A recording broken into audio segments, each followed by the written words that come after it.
मोदी भाई खटाखट खटाखट खटाखट 400 पार करेंगे और ये लोग फटाफट फटाफट फटाफट यहाँ से निकल जाएंगे। ये आरक्षण निकाल भी देना चाहते हैं और दिल से, जान से, खून से कॉन्स्टिट्यूशन का रक्षण करना चाहते थे। राहुल भैया की पढ़ाई में कहीं तो गड़बड़ हो गई है। ये मैं कह रही हूँ, ये लोग भौखला गए हैं। सुनो भाइयों, जब प्रधानमंत्री जी का अपना मेडिटेट करने का, ध्यान करने का हक भी निकाल के फेंकना चाहते हैं, तो मैं रमजान के तहत हजरत अली साहब के जुलूस में गई। उसका तो किसी ने, कोई हमारे हिंदू भाई कंट्रोवर्सी नहीं किया ना। अगर जिन जिन गड़बड़ों के वजह से अगर इधर उधर होता है तो हम कोर्ट तक जाकर फिर से हल निकाल के रहेंगे, लेकिन इसी साल हैदराबाद हमारा होकर रहेगा। जाग गया भारत देश, जाग गया भारत देश, अब नहीं चलेगा ये सब यहाँ पर।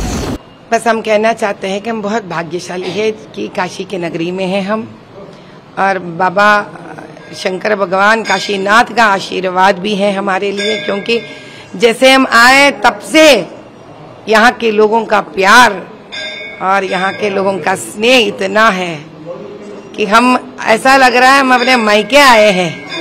नड्डा जी ने कल भी साफ तौर पर कहा कि धर्म के आधार पर कोई आरक्षण हम नहीं देंगे। राहुल गांधी कहते हैं कि 50% कैप जो है आरक्षण से हम हटा देंगे। दिल से, जान से, खून से हम कॉन्स्टिट्यूशन की रक्षा करेंगे। ये आरक्षण निकाल भी देना चाहते हैं और दिल से, जान से, खून से कॉन्स्टिट्यूशन का रक्षण करना चाहते। तो पहले से मैं यही कह रही हूँ भैया, कहीं तो कोई गलती गड़बड़ हो गई है। राहुल भैया की पढ़ाई में कहीं तो गड़बड़ हो गई है। असल भारत देश में हर बच्चा जो भी एक ऐसे स्तर पर आता है जहां वो कॉन्स्टिट्यूशन के बारे में अगर पढ़ा होता तो ये दो मुद्दे एक ही जगह नहीं रह सकते हैं। अब आरक्षण निकाल भी देना चाहते हो और कॉन्स्टिट्यूशन का संरक्षण भी करना चाहते हो, तो ये मुद्दा वही कह सकते हैं जो इस देश के नहीं हो सकते हैं। तो राहुल भैया को फिर से मैं कहती हूँ, आप 9वीं कक्षा 8वीं कक्षा में आ जाइए, फिर पूरा भारत देश में पढ़ाई करिए, कम से कम एक डिग्री तक तो छात्र बनिए, तब आपको क्लैरिटी रहेगा कि इस देश का आरक्षण उसी प्रकार से होना चाहिए जिस प्रकार से कॉन्स्टिट्यूशन हमसे कहती है। तब जाकर कॉन्स्टिट्यूशन को दिलो जान से आप संरक्षण कर रहे हो। तो कहीं ना पढ़ाई में बहुत गलती हो गई है उनसे, बेचारे वो क्या कर पाएंगे, उनका तो माता पिता की जिम्मेदारी होती है ये। तो दूसरी तरफ अखिलेश यादव कह रहे हैं कि 140 भी आप लोग सीट नहीं ला पाएंगे, क्रॉस ही नहीं कर पाएंगे। पूरे कॉन्फिडेंट है विपक्ष इस बात को लेकर। हाँ, तो इसके बारे में मैं एक बात बताना चाहती हूँ। अखिलेश जी को काफी गर्मी है, हम समझ सकते हैं भैया। दिन दहाड़े अगर आप काम कर रहे हो इतना तो नींद आ जाएगी, और जब दिन में आप सो जाते हो तो इसी प्रकार के सपने आते रहते हैं।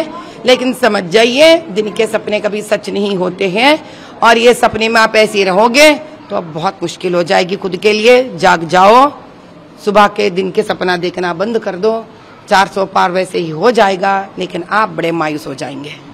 पीएम 40 साल का किला ओवैसी जी का भेद पाएंगी हैदराबाद में, क्या लग रहा है, कितनी कॉन्फिडेंट है? हम 100% कॉन्फिडेंट है। अगर जिन जिन गड़बड़ों के वजह से अगर इधर उधर होता है तो हम कोर्ट तक जाकर फिर से हल निकाल के रहेंगे, लेकिन इसी साल हैदराबाद हमारा होकर रहेगा।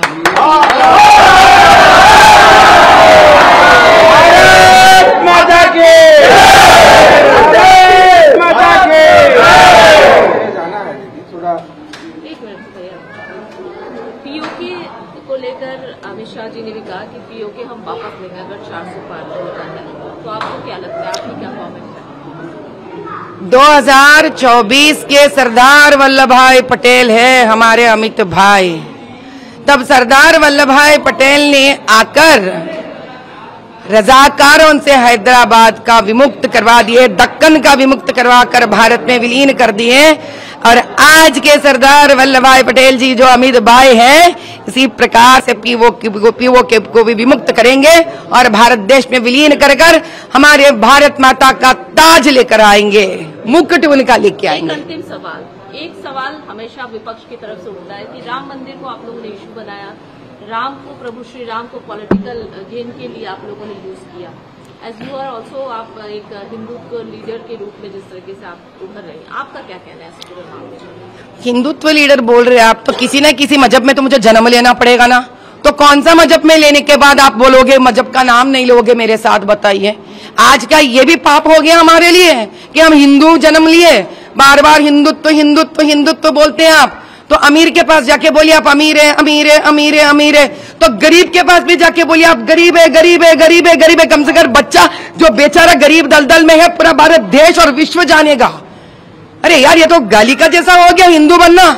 क्या हिंदू हिंदू हिंदू हिंदुत्व? आप पूछिए हमसे, हमारे नाम से, माधवी जी आप क्या समझते हैं इसके बारे में? हम तो किसी मुसलमान के पास जाके नहीं कहते आप मुसलमान है, मुसलमान है, मुसलमान है, मुसलमान है। ये क्या मजहब का नाम लेकर इंसान का आप इतना तौहीन कहते हैं ना, आप नीचे गिरा रहे हैं इंसान को। भाई हम आपसे एक ही बात कहते हैं, जिस दिन ये लोग बाबरी मस्जिद का मुद्दा उठाए, जिस दिन ये लोग ज्ञान वापी का मुद्दा उठे, तो ये लोग पॉलिटिक्स नहीं बना रहे थे उस मुद्दे से। कौन तोड़ा है इन मंदिरों को? कोई अपना मुसलमान तो नहीं तोड़ा। इस भारत देश में जन्मा मुसलमान तो नहीं तोड़ा, क्योंकि कभी भी भारत देश में जन्मा मुसलमान नहीं करेगा ये काम। ये क्या उस विदेशियों ने, मुगलों ने, आप उनका साथ देते हो? क्या है असद का दर्द, तकलीफ मुझे समझ में नहीं आता। खुद के मुसलमानों को, खुद के कौम के लोग यहाँ बढ़ नहीं रहे हैं, पढ़ाई नहीं हो रही है, नौकरियां नहीं है, लोगों को लड़के यहाँ दल दल में है, इनके बारे में सोचना नहीं होता आपको। बार बार आप रोहिंग्यों के बारे में बात करते हो, पाकिस्तान से टेररिस्ट के बारे में बात करते हो, मुगलों के बारे में बात करते हो। जाग गया भारत देश, जाग गया भारत देश। अब नहीं चलेगा ये सब यहाँ पर।